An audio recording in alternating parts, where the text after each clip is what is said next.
Hello friends, എല്ലാവർക്കും ordinary investor YouTube ചാനലിലേക്ക് സ്വാഗതം.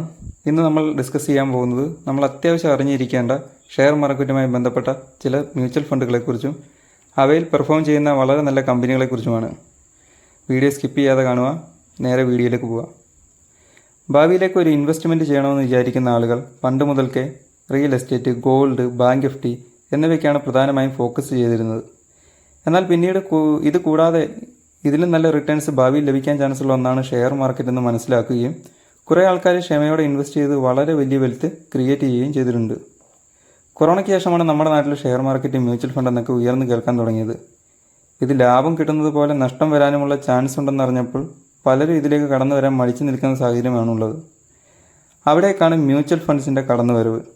നിങ്ങൾ ഇൻവെസ്റ്റ് ചെയ്യുന്ന ക്യാഷ് മ്യൂച്വൽ ഫണ്ടിലെ എക്സ്പീരിയൻസും കഴിവുമുള്ള ഫണ്ട് മാനേജർ പല സ്ഥലങ്ങളിൽ ഇൻവെസ്റ്റ് ചെയ്ത് ലാഭം ഉണ്ടാക്കി അതിലൊരു വിഹിതം നിങ്ങൾക്കും തരും. ഇത് ബാങ്ക് എഫ് ഡിയേക്കാളൊക്കെ വളരെ കൂടുതലാണെന്നതും ഫണ്ട് മാനേജർ ക്യാഷ് സ്റ്റോക്കിലും ബോണ്ടിലും ഗോൾഡിലും ഒക്കെ മാറ്റിയിട്ട് പ്രൊഫഷണലായിട്ട് കാര്യങ്ങൾ ചെയ്യുമെന്നതും പിന്നെ മെയിനായിട്ട് നമ്മൾ സ്വന്തമായി ചെയ്യുമ്പോൾ ഉണ്ടായേക്കാവുന്ന പല തലവേദനകളും ഇതിലില്ല എന്നതും മ്യൂച്വൽ ഫണ്ടിന് ജനങ്ങൾക്കിടയിൽ വലിയ സ്വീകാര്യത ഉണ്ടാവാൻ കാരണമായി. പലരും ചോദിക്കുന്ന ഒരു ചോദ്യമാണ്, ഞാൻ ഒന്നിച്ചൊരു എമൗണ്ട് മ്യൂച്വൽ ഫണ്ടിൽ ഇട്ടാൽ എനിക്ക് കുറച്ച് വർഷം കഴിയുമ്പോൾ എത്ര എമൗണ്ട് കിട്ടും? അതുപോലെ മാസം SIP ആയിട്ട്, അതായത് സിസ്റ്റമാറ്റിക് ഇൻവെസ്റ്റ്മെൻറ്റ് പ്ലാനായിട്ട് ഒരു തുക ഇട്ടാൽ എത്ര കിട്ടും? പിന്നെ ഇൻവെസ്റ്റ് ചെയ്യാൻ പറ്റിയ നല്ല മ്യൂച്വൽ ഫണ്ട് ഏതാണ്? ഇതിൽ നമുക്ക് ഇൻവെസ്റ്റ് ചെയ്യാൻ പറ്റിയ ഏറ്റവും നല്ല മ്യൂച്വൽ ഫണ്ട് ഏതാണ് എന്ന ചോദ്യത്തിൽ നിന്ന് തന്നെ തുടങ്ങാം. മ്യൂച്വൽ ഫണ്ട്സ് പല രീതിയിൽ തരംതിരിക്കാം. ഒന്ന് ഇക്വിറ്റി ഫണ്ടാണ്. ഇവർ മെയിനായിട്ടും സ്റ്റോക്ക് മാർക്കറ്റിലെ വിവിധ കമ്പനികളിൽ ഇൻവെസ്റ്റ് ചെയ്ത് പ്രോഫിറ്റ് ഉണ്ടാക്കുന്നു. രണ്ടാമത്തെ ഡെപ്റ്റ് ഫണ്ടാണ്. ഇവർ പ്രധാനമായിട്ടും ഫിക്സഡ് ഇൻകം സെക്യൂരിറ്റീസിൽ, അതായത് ഗവൺമെൻറ്റിൻ്റെയും കോർപ്പറേറ്റിൻ്റെയൊക്കെ ബോണ്ടിൽ നിക്ഷേപിക്കുന്നവരാണ്. മൂന്നാമത് ഹൈബ്രിഡ് ഫണ്ടാണ്. ഇവർ സ്റ്റോക്കിലും ബോണ്ടിലുമായിട്ട് ഇൻവെസ്റ്റ് ചെയ്യുന്നു.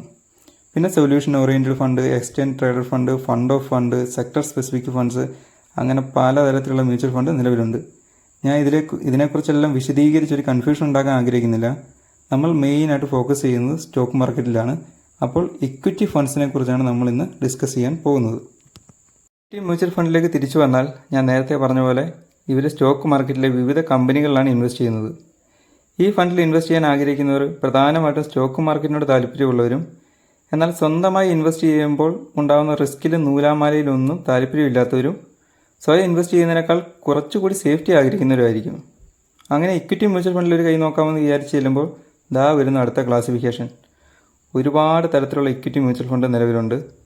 നമ്മളിതിനെക്കുറിച്ചെല്ലാം ഡിസ്കസ് ചെയ്യുന്നില്ല. നമുക്ക് അത്യാവശ്യമാണെന്ന് തോന്നുന്ന, നല്ലതാണെന്ന് തോന്നുന്ന ഒരു 5 തരം ഇക്വിറ്റി മ്യൂച്വൽ ഫണ്ടുകളെക്കുറിച്ചാണ് നമ്മളിന്ന് ഡിസ്കസ് ചെയ്യുന്നത്. അതിലൊന്നാമത്തേത് ലാർജ് ക്യാപ്പ് ഫണ്ടാണ്. ഇവർ സ്റ്റോക്ക് മാർക്കറ്റിലെ വലിയ ക്യാപിറ്റലുള്ള കമ്പനികളിൽ ഇൻവെസ്റ്റ് ചെയ്യുന്നു. ഉദാഹരണത്തിന് റിലയൻസ്, HDFC പോലുള്ള കമ്പനികളാണ് ഇൻവെസ്റ്റ് ചെയ്യുന്നത്.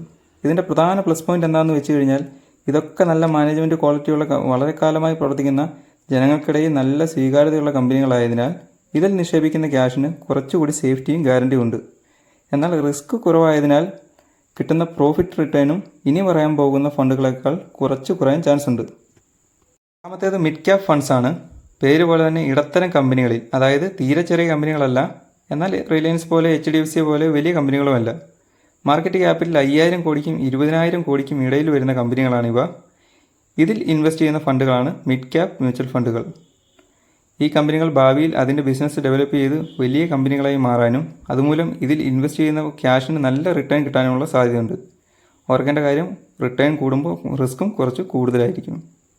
മൂന്നാമത്തേത് സ്മോൾ ക്യാപ് ഫണ്ട്സ് ആണ്.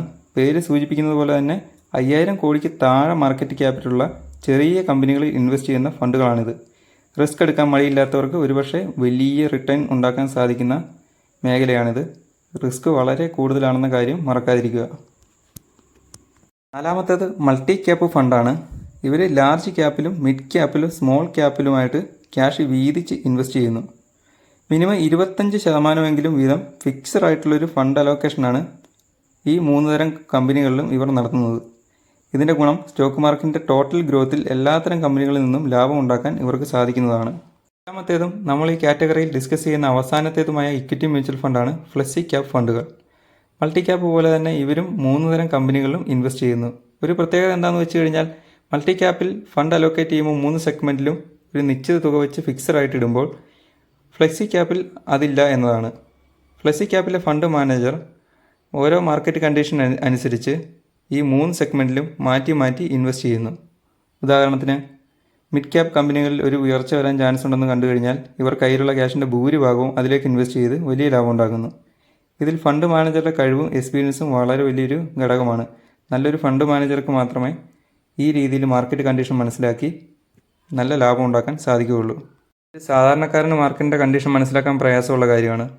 എന്നാൽ ഇതിൽ കഴിവ് തെളിയിച്ച ഫണ്ട് മാനേജർക്ക് കാര്യങ്ങൾ കുറച്ചുകൂടി എളുപ്പമായതിനാൽ ഇപ്പോൾ ഫ്ലെക്സി ക്യാപ് മ്യൂച്വൽ ഫണ്ടുകൾക്ക് നല്ല സ്വീകാര്യതയാണ് ആളുകൾക്കിടയിൽ ലഭിക്കുന്നത്. അപ്പോൾ ഈ 5 തരം ഇക്വിറ്റി മ്യൂച്വൽ ഫണ്ടുകളെക്കുറിച്ച് നിങ്ങൾക്കൊരു ബേസിക് ഐഡിയ കിട്ടിയെന്ന് വിശ്വസിക്കുന്നു. ഇതിൽ തന്നെ ഇനിയും പല ടൈപ്പ് ഫണ്ടുകളുണ്ട്. അതിലേക്കൊന്നും കടക്കുന്നില്ല. നിങ്ങൾക്ക് അറിയണമെന്നുണ്ടെങ്കിൽ ഗൂഗിൾ ചെയ്ത് നോക്കാവുന്നതാണ്. എനിക്കിഷ്ടപ്പെട്ട നിങ്ങൾക്ക് ഉപകാരപ്രദമാണെന്ന് തോന്നുന്നത് ഇവയൊക്കെയാണ്. ഈ 5 തരം മ്യൂച്വൽ ഫണ്ടുകളാണ് നമ്മൾ ഫോക്കസ് ചെയ്യുന്നത്. ഇനി നമുക്കിതിൽ നല്ല റിട്ടേൺസ് കൊടുത്തിട്ടുള്ള ബെസ്റ്റ് മ്യൂച്വൽ ഫണ്ട്സ് ഏതൊക്കെയാണെന്ന് നോക്കാം. ഒന്നാമത് പറഞ്ഞ ലാർജ് ക്യാപ് ഇക്വിറ്റി മ്യൂച്വൽ ഫണ്ടിൽ നോക്കിക്കഴിഞ്ഞാൽ ഏറ്റവും അധികം കഴിഞ്ഞ 5 വർഷം റിട്ടേൺ നൽകിയത് ഒന്ന് Nippon India large cap mutual ഫണ്ടാണ്. ഇവർ ഇൻവെസ്റ്റേഴ്സിന് 20% പെർ ആനം എന്ന കണക്കിൽ റിട്ടേൺ നൽകിയിട്ടുണ്ട്. രണ്ടാമത് ICICI പ്രൊഡൻഷ്യൽ ബ്ലൂ ചിപ്പ് ഫണ്ടാണ്. ഇവർ 18% റിട്ടേൺ നൽകിയിട്ടുണ്ട്. ഇത് മന്ത്ലി SIP അഥവാ മാസം ഒരു എമൗണ്ട് ഇൻവെസ്റ്റ് ചെയ്തവർക്കാണ്. ഇനി ഇതിൽ ഒന്നിച്ചൊരു എമൗണ്ട് ലംസമായിട്ട് ഇൻവെസ്റ്റ് ചെയ്തവർക്ക് വളരെ നല്ല റിട്ടേൺ നൽകിയിട്ടുണ്ട്. നിപ്പോൺ ലംസമായിട്ട് ഇൻവെസ്റ്റ് ചെയ്തവർക്ക് 27%വും ICICI 25.2% റിട്ടേൺ നൽകിയിട്ടുണ്ട്. ലാർജ് ക്യാപ് ഫണ്ടിൽ ഈ 2 കമ്പനികളാണ് ഇപ്പോൾ മികച്ചു നിൽക്കുന്നത്. രണ്ടാമത് പറഞ്ഞ മിഡ് ക്യാപ് മ്യൂച്വൽ ഫണ്ടിൽ ഏറ്റവും നല്ല റിട്ടേൺസ് കഴിഞ്ഞ 5 വർഷങ്ങളിൽ നൽകിയത് Motilal Oswald mid cap fund എന്ന മ്യൂച്വൽ ഫണ്ട് കമ്പനിയാണ്. ഇവർ മന്ത്ലി SIP ചെയ്തവർക്ക് 29.3%വും എന്നാൽ ഒന്നിച്ച് ലംസമായിട്ടൊരു എമൗണ്ട് ഇട്ടവർക്ക് 36.8% റിട്ടേൺ നൽകിയിട്ടുണ്ട്. അതായത് 5 വർഷം മുമ്പ് നിങ്ങളിതിൽ 5 ലക്ഷം രൂപ ഇട്ടിരുന്നെങ്കിൽ ഇപ്പോൾ അതിൻ്റെ മൂല്യം ഏകദേശം 24 ലക്ഷത്തിനടുത്ത് ആയിട്ടുണ്ടാകും. കഴിഞ്ഞ കുറച്ച് വർഷങ്ങളിൽ മിഡ് ക്യാപ് ഓഹരികളിൽ നല്ല ഉയർച്ച ഉണ്ടായത് ഈ റിട്ടേൺ ജനറേറ്റ് ചെയ്യാൻ ഇവരെ സഹായിച്ചിട്ടുണ്ട്. മൂന്നാമതായിട്ട് നോക്കുന്നത് സ്മോൾ ക്യാപ് മ്യൂച്വൽ ഫണ്ടാണ്. ഇതിൽ മികച്ചു നിൽക്കുന്ന 3 കമ്പനികളിൽ ഒന്ന് ക്വാണ്ട് സ്മോൾ ക്യാപ് ഫണ്ടാണ്, 2 Nippon India small cap, 3 Bandhan small cap fund. കഴിഞ്ഞ 5 വർഷത്തെ കണക്കെടുത്താൽ Quant small cap fund monthly SIP ചെയ്യുന്നവർക്ക് 29.8%വും ലംസം ഇൻവെസ്റ്റേഴ്സിന് 48.3% റിട്ടേൺ നൽകിയിട്ടുണ്ട്. എന്നാൽ കഴിഞ്ഞ 3 വർഷത്തെ കണക്കെടുത്താൽ ഇതിൽ മികച്ചു നിൽക്കുന്നത് ബന്ധൻ സ്മോൾ ക്യാപ് ഫണ്ടാണെന്ന് കാണാൻ സാധിക്കും. സ്മോൾ ക്യാപ് ഫണ്ടിൽ റിസ്ക് കൂടുതലാണെങ്കിലും റിട്ടേൺ കൂടുതലായിരിക്കുമെന്ന് ഞാൻ നേരത്തെ പറഞ്ഞതിൻ്റെ ഉത്തമ ഉദാഹരണമാണ് ഈ മ്യൂച്വൽ ഫണ്ടുകൾ. നാലാമത് നമ്മൾ ഡിസ്കസ് ചെയ്ത മൾട്ടി ക്യാപ് ഫണ്ടിലെ ബെസ്റ്റ് കമ്പനി നോക്കിക്കഴിഞ്ഞാൽ അതിൽ ഏറ്റവും മുന്നിൽ നിൽക്കുന്നത് നിപ്പോൺ ഇന്ത്യ മൾട്ടി ക്യാപ് ഫണ്ടാണ്. ഇതിൽ SIP ചെയ്തവർക്ക് 24.4%വും ലംസമായിട്ട് ഇൻവെസ്റ്റ് ചെയ്തവർക്ക് 31.95%വും റിട്ടേൺ നൽകിയിട്ടുണ്ട്. ഇത് 5 വർഷത്തെ കണക്കാണ്. ഇനി 3 വർഷത്തെ കണക്ക് നോക്കിക്കഴിഞ്ഞാൽ കോട്ടക് മൾട്ടി ക്യാപ് മുന്നിട്ട് നിൽക്കുന്നതായിട്ട് കാണാൻ സാധിക്കും. ഈ 2 കമ്പനികളിൽ നിലവിൽ പരിഗണിക്കാവുന്നതാണ്. അവസാനമായിട്ട് നമ്മൾ പറഞ്ഞ ഫ്ലെക്സി ക്യാപ് മ്യൂച്വൽ ഫണ്ടിൽ കഴിഞ്ഞ 5 വർഷത്തെയും 3 വർഷത്തെയും കണക്കെടുത്താൽ ഇതിൽ 2ലും മികച്ചു നിൽക്കുന്ന ഒരു കമ്പനി HDFC ഫ്ലെക്സി ക്യാപ് ഫണ്ടാണ്. ഇവർ SIP ചെയ്തവർക്ക് 24.4%വും ലംസമായിട്ട് ഇൻവെസ്റ്റ് ചെയ്തവർക്ക് 31.2%വും റിട്ടേൺ നൽകിയിട്ടുണ്ട്. ഇപ്പോൾ നിങ്ങൾക്ക് ഇക്വിറ്റി മ്യൂച്വൽ ഫണ്ടുകളെക്കുറിച്ച് അവയിലെ നല്ല കമ്പനികളെക്കുറിച്ച് ഒരു ഐഡിയ കിട്ടിയിട്ടുണ്ടെന്ന് വിശ്വസിക്കുന്നു. ഞാൻ നോക്കിയിട്ട് ഹൈ റിസ്ക് എടുക്കാൻ താല്പര്യമുള്ളവർക്ക് ഏറ്റവും നല്ല ഓപ്ഷൻ മൂന്നാമത് നമ്മൾ പറഞ്ഞ സ്മോൾ ക്യാപ് ഫണ്ടുകളും അല്ലാത്തവർക്ക് ഫ്ലെക്സി ക്യാപ്പ് അല്ലെങ്കിൽ മൾട്ടി ക്യാപ്പുമാണ് യോജിക്കുക. ഫ്ലെക്സി ക്യാപ്പിലും മൾട്ടി ക്യാപ്പ് ഫണ്ടിലും നിക്ഷേപിക്കുമ്പോൾ ഫണ്ട് മാനേജറുടെ ക്വാളിറ്റി, ഹിസ്റ്ററി ഇതെല്ലാം നമ്മൾ നന്നായിട്ട് ശ്രദ്ധിക്കണമെന്ന് മറക്കരുത്. നല്ലൊരു ഫണ്ട് മാനേജർക്ക് മാത്രമേ ഫ്ലെക്സി ക്യാപ്പിൽ നല്ല റിട്ടേൺ ഉണ്ടാക്കാൻ സാധിക്കൂ. നമ്മൾ ഈ കമ്പനികളുടെയൊക്കെ പെർഫോമൻസ് കഴിഞ്ഞ 5 വർഷത്തേതാണ് നോക്കിയിട്ടുള്ളത്. ഇക്വിറ്റി മ്യൂച്വൽ ഫണ്ടുകളുടെ കാര്യത്തിൽ ഒരുപാട് കാലം മുമ്പുള്ള ഡാറ്റ നോക്കേണ്ട ആവശ്യമില്ല. കഴിഞ്ഞ ഒരു 5 വർഷ കാലയളവിലാണ് ഈ മേഖലയിൽ ഒരു ബൂം ഉണ്ടായിരിക്കുന്നത്. ഈ സമയത്ത് തന്നെയാണ് ഒരുപാട് പേര് ഈ മേഖലയിലേക്ക് കടന്നു വന്നതും പല കമ്പനികൾ വളരെ ആക്റ്റീവായതും. ഈ കാര്യങ്ങളെക്കുറിച്ച് അറിഞ്ഞിരിക്കേണ്ടത് അത്യാവശ്യമാണ്. കാരണം ഒരുപാട് സ്കീമുകൾ നിലവിലുള്ള സമയത്ത് നമുക്കിതിനെക്കുറിച്ചൊരു ബേസിക് ഐഡിയ ഇല്ലെങ്കിൽ ഏതെങ്കിലും ഒരു മ്യൂച്വൽ ഫണ്ടിൽ കൊണ്ടുപോയി തലവെക്കേണ്ട അവസ്ഥ വന്നേക്കാം. ഇപ്പോൾ ബാങ്കിൽ ഇടയ്ക്കിടെ ഇടപാട് നടത്തുന്നവർക്കൊരു അനുഭവം ഉണ്ടാകും. നമ്മൾ ബാങ്കിൽ ചെന്നാൽ ഉടനെ അവർ ഒരുപാട് ഇൻവെസ്റ്റ്മെൻറ്റ് സ്കീമുമായിട്ട് വരും. നിങ്ങളോട് പറയും, നിങ്ങൾ ഇത്ര വർഷത്തേക്ക് ഇൻവെസ്റ്റ് ചെയ്താൽ ഇത്ര വർഷം കഴിയുമ്പോൾ നിങ്ങൾക്ക് ഇത്ര എമൗണ്ട് മാസം കിട്ടും. പിന്നെ ഈ ഇൻവെസ്റ്റ്മെൻറ്റ് നിങ്ങളുടെ കുട്ടികൾക്ക് വേണ്ടിയുള്ളതാണ്. അങ്ങനെ പലതും പറഞ്ഞ് അവരൊരെണ്ണം നമ്മുടെ തലയിൽ കെട്ടിവെച്ച് തരും. ഇങ്ങനെയൊക്കെ പറഞ്ഞ് ഇവർ പലപ്പോഴും കസ്റ്റമറുടെ തലയിൽ കെട്ടിവെക്കുന്നത് അവരുടെ രൂപമാറ്റം വരുത്തിയ ഇൻഷുറൻസ് സ്കീമുകളായിരിക്കും. കാരണം അവർക്കൊരു മ്യൂച്വൽ ഫണ്ട് വെച്ചാൽ കിട്ടുന്നത് തുച്ഛമായ കമ്മീഷനാണ്.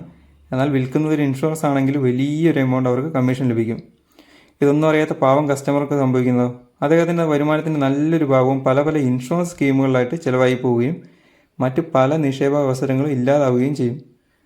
സെയിൽസ് നന്നായിട്ട് അറിയുന്ന ബാങ്കിങ് സ്റ്റാഫിൻ്റെ അടുത്ത് നോ പറയാൻ നമുക്ക് ബുദ്ധിമുട്ട് തോന്നും. ബട്ട് അവരോട് ഞാനൊന്ന് ആലോചിക്കട്ടെ എന്ന് പറഞ്ഞിട്ട് ഇതിനെക്കുറിച്ച് നന്നായി പഠിച്ചതിന് ശേഷം മാത്രം ഇൻവെസ്റ്റ് ചെയ്യുക. അപ്പോൾ നമ്മൾ ഈ വീഡിയോയിൽ എന്തെല്ലാമാണ് ഡിസ്കസ് ചെയ്തതെന്ന് ഓടിച്ചെന്ന് നോക്കാം. പലതരം മ്യൂച്വൽ ഫണ്ടുകളുണ്ട്. നമ്മളതിൽ സ്റ്റോക്ക് മാർക്കറ്റിൽ ഇൻവെസ്റ്റ് ചെയ്യുന്ന ഇക്വിറ്റി മ്യൂച്വൽ ഫണ്ടുകളെക്കുറിച്ചാണ് പറഞ്ഞത്.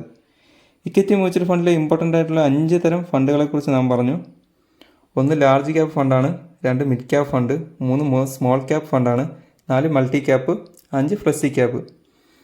ഇതിലൊക്കെ നിലവിൽ നല്ല പെർഫോമൻസ് നടന്ന കമ്പനികളെക്കുറിച്ച് നമ്മൾ ഡിസ്കസ് ചെയ്ത് കഴിഞ്ഞു.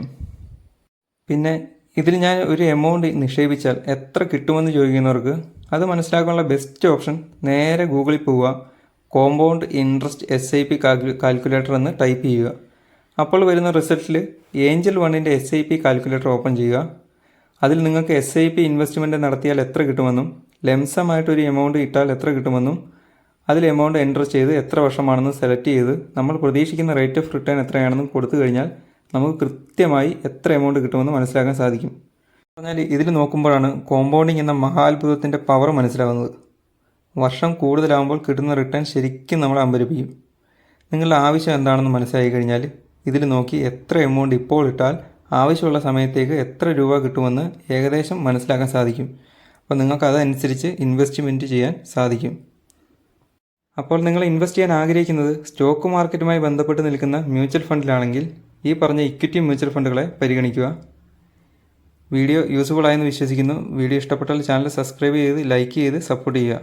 ഇൻവെസ്റ്റ് ചെയ്യുന്നതിന് മുന്നേ കമ്പനിയെക്കുറിച്ചും അതിലെ ഫണ്ട് മാനേജറെക്കുറിച്ചും വിശദമായി ഒന്ന് പഠിക്കാൻ മറക്കരുത്. നമ്മുടെ ഇൻവെസ്റ്റ്മെൻറ്റിൻ്റെ കൂടുതൽ വീഡിയോകളുമായിട്ട് വീണ്ടും കാണാം.